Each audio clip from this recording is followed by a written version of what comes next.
기도합니다. 감사합니다. 하나님, 거룩한 성일에 우리가 하나님을 기억하고 하나님 앞에 왔습니다. 수많은 사람들이 하나님을 알지 못하고 자기 소견에 좋을 대로 자기 세계를 살아가지만 하나님의 특별한 사랑으로 구별된 우리는 하나님 앞에 우리의 마음과 뜻과 삶을 온전히 드리는 영과 진리의 예배로 하나님께 나아가고자 주 앞에 왔습니다. 우리 예배를 받아주시고 우리의 시간을 다 받아 주옵소서. 오늘 이 귀한 시간 출애굽기 또한 말씀을 통해서 하나님의 거룩한 사랑과 영적 섭리를 함께 배우고 나누기를 원합니다. 하나님을 아는 것보다 가장 크고 위대한 일은 없습니다. 우리가 하나님을 알기에 힘쓰는 자가 되게 해주시고 이스라엘아 들으라 외쳤던 그 하나님의 애타는 음성을 오늘 이 시간에 우리도 듣는 자가 되어서 하나님의 뜻을 깨닫고 그 뜻 안에 머무르고 그 뜻 가운데 살아가는 우리가 될 수 있도록, 그래서 이 마지막 때에 하나님 사랑받는 자들로 바르게 세워지도록 인도해 주옵소서. 오늘 주께서 함께 하심을 믿사오며 예수님의 이름으로 기도하옵나이다. 아멘.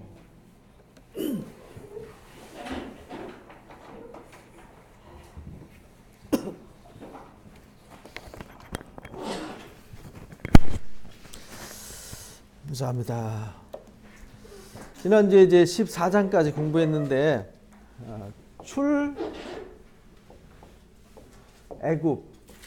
애굽에서 나오는 거죠.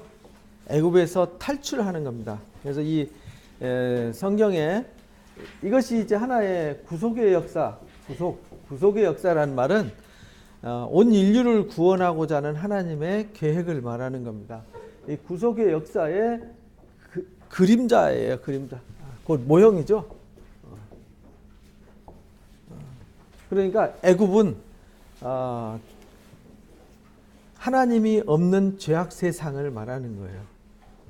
거기서 탈출시키는 거잖아요. 탈출. 애굽 탈출기예요. 애굽 탈출기. 근데 이스라엘 백성이 스스로 애굽을 탈출한 게 아니라 하나님에 의해서 나오게 되는 거죠. 근데 스스로는 나올 수가 없었어요. 애굽에서 이스라엘 백성이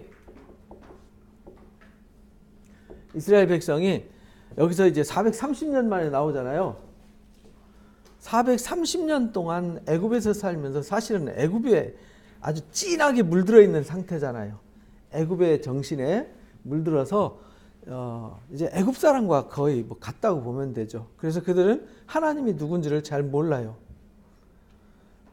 창세기 여러분들이 공부하고 있지만 창세기에 하나님이 어떤 하나님이라는 것을 모든 사람에게 다 알려준 게 아니잖아요. 아브라함과 이삭과 야곱에게.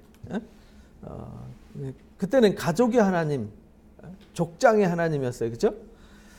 근데 이제 그 족장이 아브라함한테 그랬잖아요. 너로 말미암아서 큰 민족을 이룰 거다. 그래서 또 이삭에게, 야곱에게 약속한 대로 민족을 이루게 하셨잖아요. 한 가족이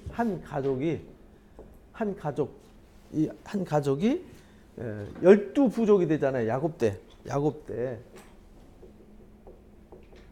12부족을 이루게 되는데 12부족이 이스라엘 민족이 되는 거죠. 그래서 야곱의 이름이 이스라엘이 되었잖아요. 그래서 이스라엘, 야곱, 이 말은 하나님의 약속의 백성, 하나님의 언약 백성이죠. 여기 이제 아브라함에게 언약하셨던 이스라엘은 언약 백성이에요. 이 언약 백성이 애굽에서 430년 살다가 여기서 나오게 되는 거잖아요. 근데 스스로는 나올 수가 없어요. 스스로는 나올 수 없어서 하나님이 10가지 재앙을 통해서 바로를 징계하고 거기서 건져내시고 결국은 마지막 재앙이 사망의 재앙이었잖아요. 그렇죠? 사망의 재앙. 그 사망의 재앙에서 건지는 방법은 유일하게 어린 양의 보혈이었어요. 그죠? 어린 양의 피, 어린 양의 문설주에 피를 발라서 그 피가 있는 그 집은 뛰어넘었잖아요. 그래서 이 역사가 오늘날 구속의 역사, 예수 그리스도의 역사를 비추어주는 그림자였다. 이렇게 우리가 앞에서 배웠어요. 그래서 우리도 하나님의 택한 백성이잖아요. 택한 하나님의 자녀들은 죄악 세상에서 나오는데 우리 스스로는 못 나와요. 이스라엘 백성이 애굽에서는 바로의 손아귀에서 스스로 나올 수 있는 길과 힘, 아무런 방법이 없었어요. 그래서 하나님의 의에서 나온 거예요. 그러니까 우리도 죄악 세상에서 그리스도에게 나오고 하나님께 나아가려면 우리 스스로는 절대로 나올 수가 없어요. 그래서 예수 그리스도의 보혈의 공로를 힘입어서 우리가 나오게 되는 거죠. 이걸 배우기 위해서 우리가 출애굽기를 공부하는 거예요. 출애굽기 이스라엘 지나간 3,500년 전에 있었던 얘기인데 그거 우리가 알아서 뭔 의미가 있겠어요. 그걸 알아야 하나님이 우리를 위해서 하시는 일이 무엇인가, 지금 살고 있는 하나님은 죽은 자의 하나님이 아니라 그랬잖아요. 죽은 자는 사명이 끝났고 아직 태어나지 않은 사람은 아직 존재하지 않으니까 하나님은 누구를 위해서 일하냐면 산 자들을 위해서 일하시는 거예요. 살아있는. 그래서 그래서 하나님은 항상 언제 일하시냐? 오늘을 위해서 일하세요. 왜냐하면 오늘은 살아있는 사람들의 것이잖아요. 그래서 오늘 살아있는 우리에게 무언가를 가르쳐 주셔야 되는데 우리가 누군지, 왜 예수를 믿어야 되고 우리가 왜 구속을 받아야 되고 왜 우리가 신앙생활을 해야 되는지 모르잖아요. 그러니까 그걸 원리적으로 깨닫게 하려고, 그리고 하나님이 우리를 얼마나 사랑하시는지, 우리를 위해서 얼마나 큰 일을 하시는지를 알게 하시려고. 그래서 이 모든 백성들을 나온 후에 그 10가지 재앙을 통해서 나와서 이들을 물로 씻어서 건지시는 거예요. 물로 씻어 건져요.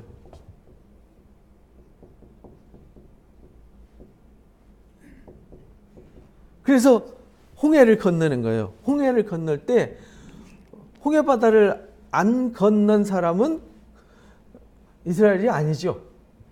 그래서 거기를 건넌 사람이 다 이스라엘이에요.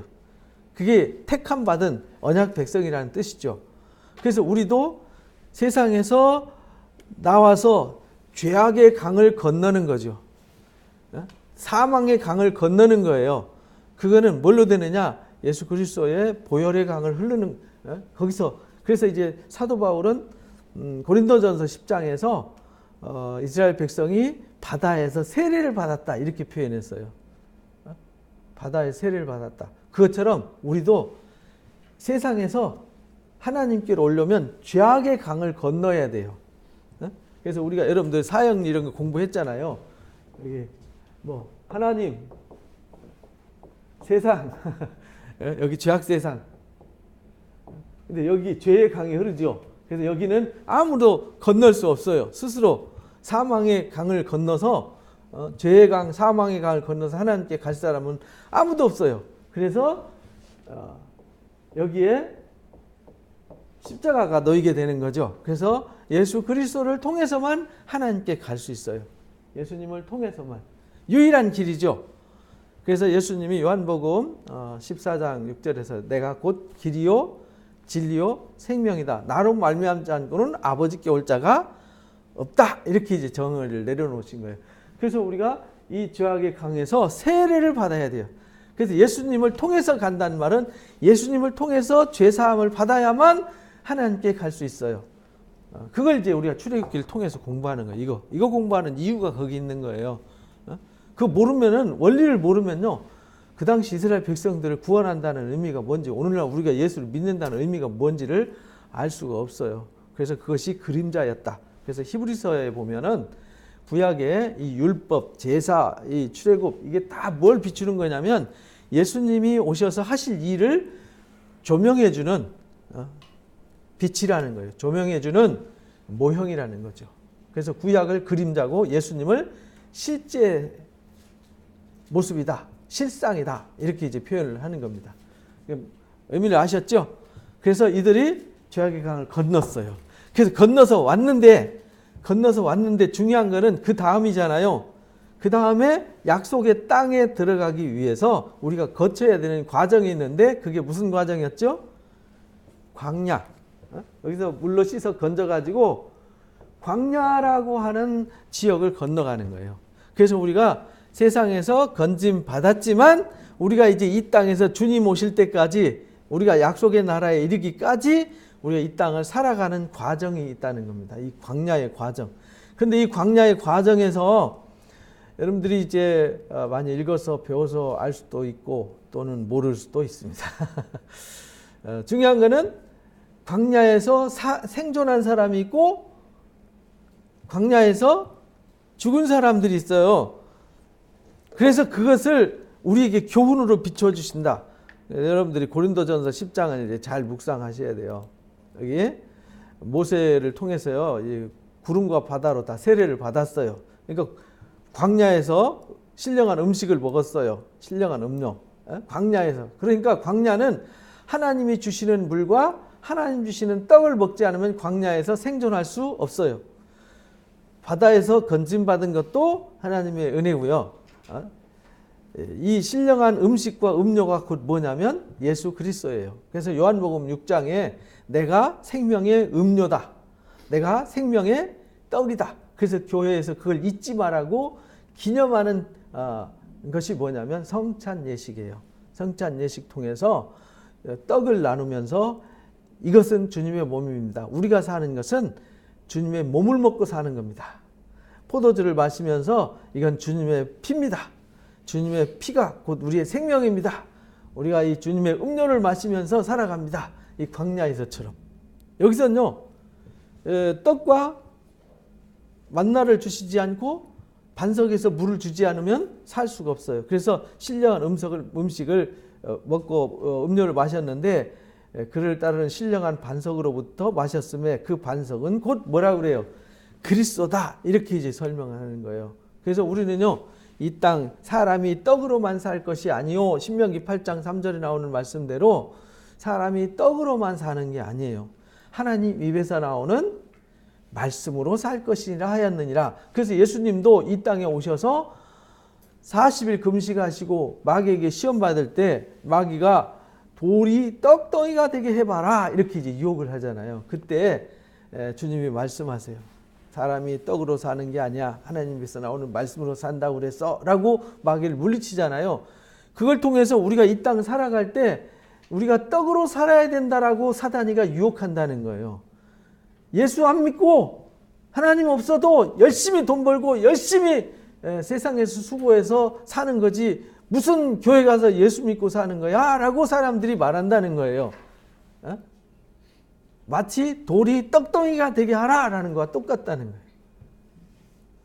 그러나 우리는 이 땅을 뭘로 살아가느냐? 생명의 양식 되시는 하나님의 말씀 그리스도로 말미암아 살아간다. 이걸 배워야 되는 겁니다. 이거 모르면요, 구약 알면 무슨 의미가 있겠어요, 그죠? 우리가 구약을 공부하는 의미가 거기 있는 거예요. 그러나 하나님이 다수를 뭐하지 않으셨어요? 기뻐하지 않으셨어요. 다수를 하나님은 많은 사람을 싫어한다 이런 뜻이 아니에요. 하나님이 다수를 기뻐하시지 않은 이유가 있는 거죠. 기뻐하시는 삶을 살지 않은 사람은 받지 않으셨단 말이에요. 광야에서 멸망받았어요. 하나님의 기쁨이 안 되는 사람들은 망했다. 이 말은 하나님의 말씀을 떠나서 지 멋대로 산 사람들은 망했다. 이 말이에요. 응? 망했어요. 이런 일이 뭐가 되냐면 본보기가 돼요. 본보기. 본보기란 말은 샘플이란 말이죠. 이렇게 하면 이렇게 되는 거야 라고 보여주는 거예요. 그래서 우리로 하여금 악을 즐겨한 것 같이 그들이 악을 즐겨한 것 같이 즐겨하는 자가 되지 않게 하려 했다. 그러니까 우리가요, 악이라는 게 뭐죠?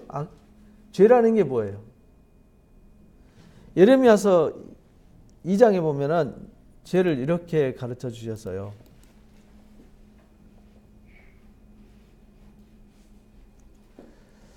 몇 절이 나오냐면은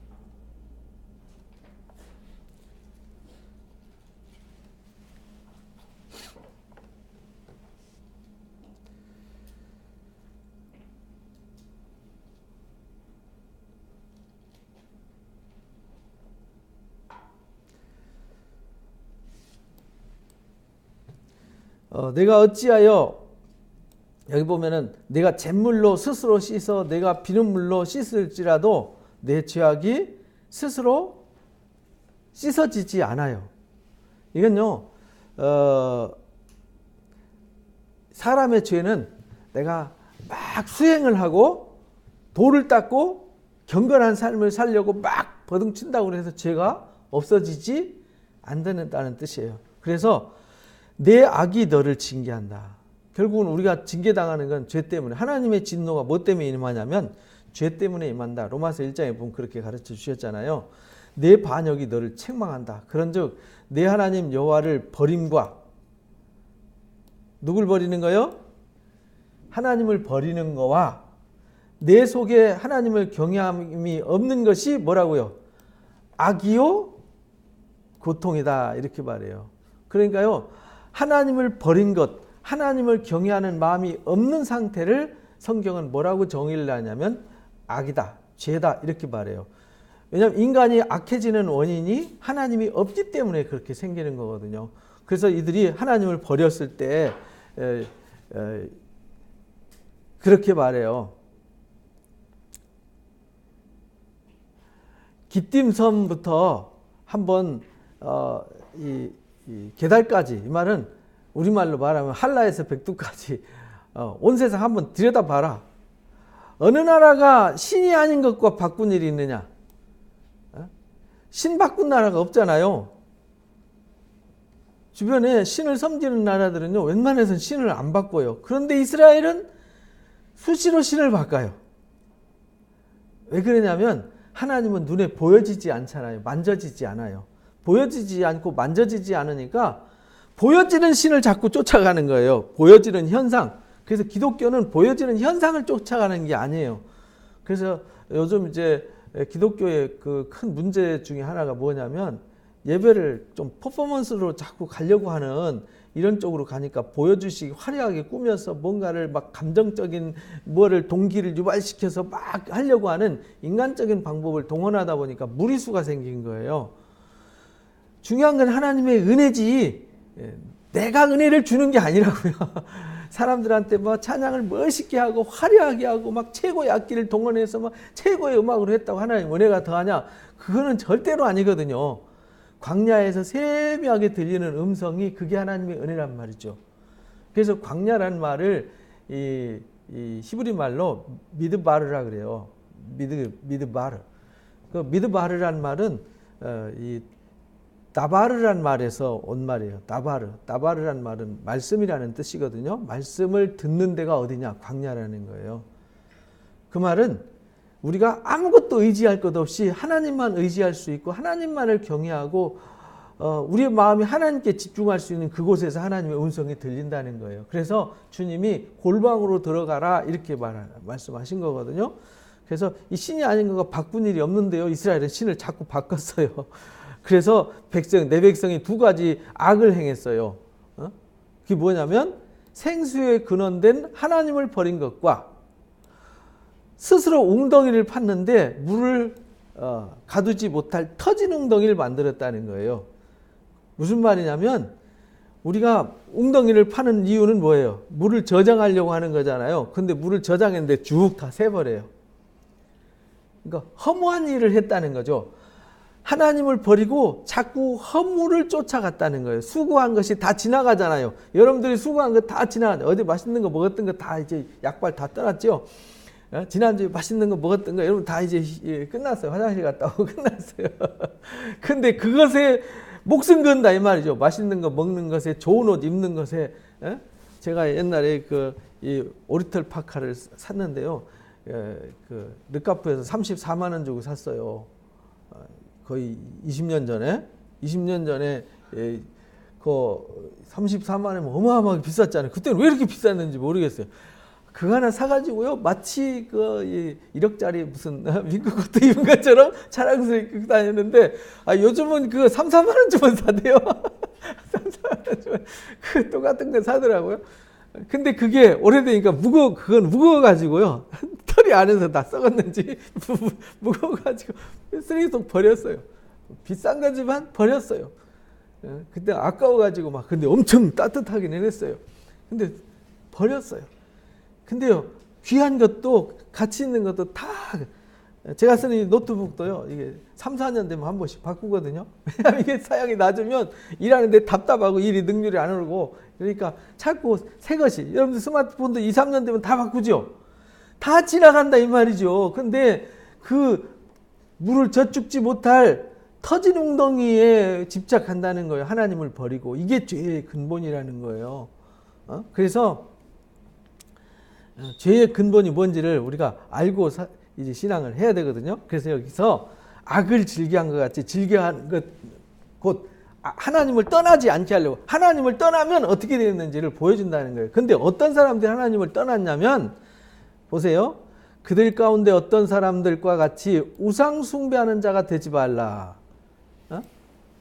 결국은 떠난 사람들이 누구 때문에 떠났다는 거예요? 우상 숭배 때문에. 요즘에 우상 숭배가 뭐죠? 요즘 우상. 10대들한테는 유튜브가 우상 숭배, 게임이 우상 숭배예요. 유튜브나 게임, 이게 이제 우상이란 말이죠. 거기에 매여가지고요. 거기에 막 집착하잖아요.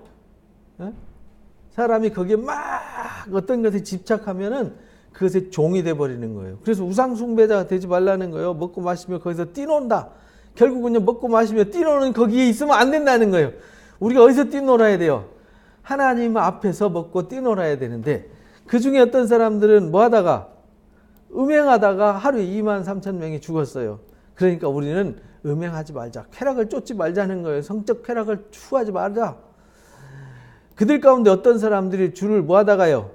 시험하다가 그런 광야에서 뱀에 물려 다 죽었어요. 우리는 하나님을 뭐 하지 말자? 시험하지 말자. 하나님이 진짜 우리 기도 들어주실까? 하나님이 나를 정말 사랑하실까?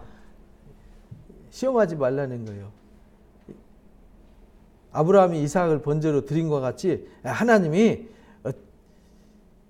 이삭을 통해서 약속 이루신다고 그러셨으니까 반드시 이삭을 통해서 이루실 거야. 뭐 죽이면은 부활시켜서라도 하나님이 이 아이를 통해서라고 약속했기 때문에 반드시 이룰 거야. 히브리서에 보면 그렇게 말씀하시잖아요. 아브라함이 그래서 이삭을 번제로 드리려고 갔다고. 그들 가운데 어떤 일이 원망하다가, 우리가 원망하면 안 돼요. 누군가를 원망하고요, 막 미워하고 이러면 안 돼요. 이러다가 망하는 거죠. 이런 것들이 본보기가 됐다. 말세를 만난 우리를 깨우치기 위해서 뭐 했어요?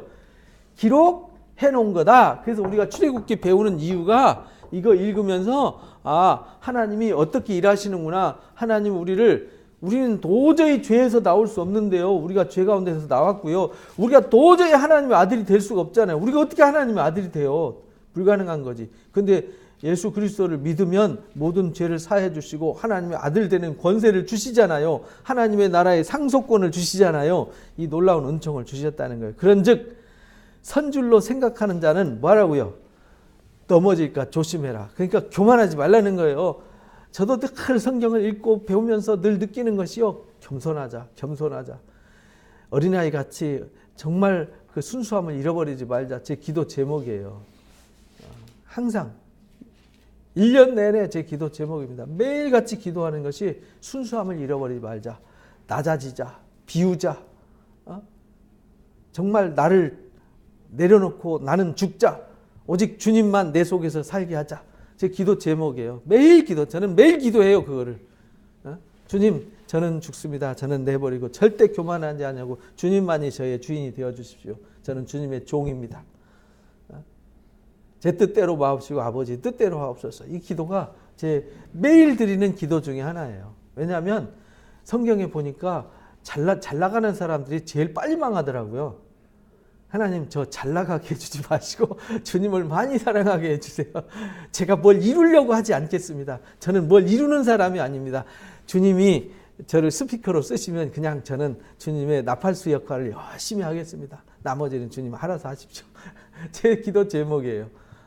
왜냐하면 너무 잘 나가면요 교만해져 갖고 마귀가 되더라고요. 그래서 여러분들은 잘 나가려고 하지 마시고 뭐 잘 되려고 하지 마시고 여러분들은 하나님의 말씀에 순종하는 사람 되시기 바랍니다. 그래서 하나님이 감당할 시험 외에는 주시지 않기 때문에 우리가 감당할 수 있다라는 것을 이 고린도전서 10장을 통해서 고린도 교인들이 자꾸 이제 말썽을 부리니까 우리가 이거 잘 봐야 돼. 거울 잘 봐야 돼. 거울을 잘 봐야 돼. 이러죠. 야고보서 1장에 보면 우리는요 어리석다는 표현을 뭘로 썼냐면 거울을 보는 자와 같다 이랬어요. 거울을 보고 돌아서면 금방 잊어버린다는 거예요. 우리가 말씀을 듣고 살아가지만 세상을 보는 순간 싹 다 잊어버리고 산다는 거예요. 유튜브에 하루 종일 빠져 있으면 말씀 들었던 거 하나도 생각 안 나죠. 이렇게 된다는 겁니다. 이런 거를 가르쳐 주신 것이 출애굽기를 우리가 공부하는 거다. 그래서 지난주에 출애굽 이야기를 제가 이제 구글 어스 띄워가지고 자로 막 측량까지 하면서 제가 가르쳐 드렸죠. 그래서 어떤 사람들은 이쪽 미디안 광야에 시온산이 있다, 시내산이 있다 이렇게 말하는데 계산해 보니까 불가능했죠. 거기까지 그 양떼들 데리고 거기까지 물도 없이 양식도 없이 갈 수 있는 것은 불가능하다. 그래서 여기였을 것이다 라고 해서 지금 역사적으로 가장 신뢰하고 많은 사람들이 이것을 연구하기 시작한 것이 이제 4세기부터거든요. 4세기에 이제 종교 자유 칙령이 발표되잖아요. 콘스탄티누스 황제가 밀라노에서 이탈리아의 밀란 있죠. 밀란에서 종교 자유 칙령을 발표하잖아요. 모든 종교는 자유하다. 그리고 나서 나중에 395년에 데오도시우스 황제는 로마의 종교를 기독교로 확정을 해버려요. 그리고 예수 안 믿으면 다 잡아가요. 거꾸로 됐죠. 근데 그 이후부터 교회가 부패하기 시작했어요. 참 묘한 일이에요. 신앙은 강제가 안 된다는 뜻이에요. 신앙은요 강제로 강요하고 몰아붙이면 당장은 되는 것 같지만 나중에는 망합니다. 그러니까 여러분들은 누구에 의해서 신앙하지 마세요. 누구에 의해서 하는 신앙은 망하는 신앙입니다. 내 마음속에서 자발적으로 정말 하나님을 사랑해서 정말 내가 하나님을 좋아서 정말 하나님의 말씀을 사모해서 신앙하는 사람이 돼야 돼요. 그래서 출애굽 그때부터 이제 예수님의 행적을 찾고 이제 출애굽 행적을 찾기 시작하고 그러면서 이제 근대에 와가지고 이제 고고학이 발달하면서 실제 이들이 있었던 것이 어디냐 해가지고 막 고고학 막 연구를 하고 막 이렇게 이제 된 겁니다. 그 전에는 많은 사람들이 다니면서 저기였을 것이다 이렇게 이제 예측을 하고 왜냐하면 거리를 다 계산해보고 측량해보고 해봐도 여기가 제일 유력하다는 거예요. 그냥 아무 생각 없이 여기다 한 게 아니에요. 또 기도하다가 어떤 분들이 여기서 봤다는 거예요. 뭐 여러 가지 설이 많이 있습니다. 근데 중요한 거는 어쨌든 광야를 지나갔다. 이게 우리가 들어야 될 말씀이죠. 어딜 지나갔다고요? 우리가 듣는 것은 여기가 진짜냐 여기가 진짜냐 그건 중요하지 않아요. 그게 여기였으면 어떻고 저기였으면 어때요? 그게 중요한 게 아니잖아요. 중요한 거는 이스라엘 백성이 불순종해서 광야에서 몇 년 동안 지냈죠? 40년이라는 세월을 지내야만 됐다라는 것을 가르쳐 주셨어요. 뭐 때문에? 불순종해서라는 것을 가르쳐 주셨습니다. 그래서 지난주에 출애굽 경로에 대해서 이거 안 보여드렸죠? 그래서 보여드리는 거예요. 그래서 제가 저기 시내산에 가서 아침에 해 뜨는 장면을 봤거든요. 보면서 야 정말 감탄사가 절로 나왔어요. 제가 그거를 보여드리도록 하겠습니다. 시내산에 해 뜨는 장면. 이거는 쉽게 볼 수 있는 장면이 아니죠. 새벽에 여기서 새벽 4시 반에 새벽 밤새 올라가는 거예요. 밤을 새워서 12시에 출발해 가지고요. 도착하니까 4시 반이었어요. 정상에 도착하니까. 정상에서 사발면을 하나 먹고 거기가 이렇게 사발면을 팔더라고요. 우리 사발면을. 그래서 하나 먹고 거기서 새벽 예배를 드리고 정상에서 새벽 예배를 드렸어요. 그랬더니 이렇게 캄캄해요. 아무것도 안 보여서요. 굉장히 궁금했어요. 캄캄한데. 그런데 이 구름 끼면요 해를 못 보는데 그날 날씨가 좋았어요. 여기가 이제 모세 기념 수도원이에요. 이렇게 해가 막 떠오르기 시작해요. 근데요 놀라웠어요. 이렇게 볼수록 해가 착착착착착 떠오르는데 해가 떴을 때 이 빛이 비추어지는데요. 이 산이 정말 화려했어요. 엄청 추워 보이죠? 추워요. 엄청 추웠어요. 막 얼어 죽을 것 같았어요. 이 바오의 산이었어요. 여기 또 가고 싶은데 위험지역으로 분류돼서 못 가서 아쉬워 죽겠어요. 요즘. 꼭 한번 가고 싶어요. 근육질로 이렇게 된 반도가 신화의 반도입니다. 이 낙타를 타고 올라가요. 여기 우리 때는 5불 10불이었는데 요즘은 20불 30불 줘야 된다 그러더라고요. 다 이렇게 꼴짝이도 다 돌산입니다. 여기가 이제 이스라엘 백성들이 모였었던 곳일 것이다 추정하는 곳입니다. 이게 가시떨기나무입니다. 딸기나무. 가시떨기가 이제 딸기나무예요. 딸기나무. 여기가 수도원에 가면 여기 해골 엄청 많죠. 이게 다 뭐냐면요, 해골이에요. 해골. 누구 해골이겠어요? 수도사들. 엘리사의 뼈에 닿으니까 살아났던 일이 있었잖아요. 치유되고 살아난 일. 그래서 여기 수도사들이 도 닦다가요 탁 죽으면은 돌 위에다가 놔뒀다 풍화되면은 이제 뼈만 추려다가 여기다 놓는데, 그 성인들, 천주교 성인들이죠. 저기 만지면은 병이 낫는다. 이래가지고 여기다가 이렇게 모아놨더라고요. 그래서 해골, 제가 태어나서 해골 이렇게 많이 본 적은 처음이었어요. 이게 신의 산이었습니다. 그래서 여러분들이 출애굽의 의미, 지난주에 우리가 쭉 7장부터 13장까지 했고 14장에 출애굽해서 건너온 이야기를 공부했습니다. 그래서 오늘은 그 의미를 살펴보았습니다. 자, 이제 15장부터 그 의미를 다시 찾아가도록 하겠습니다.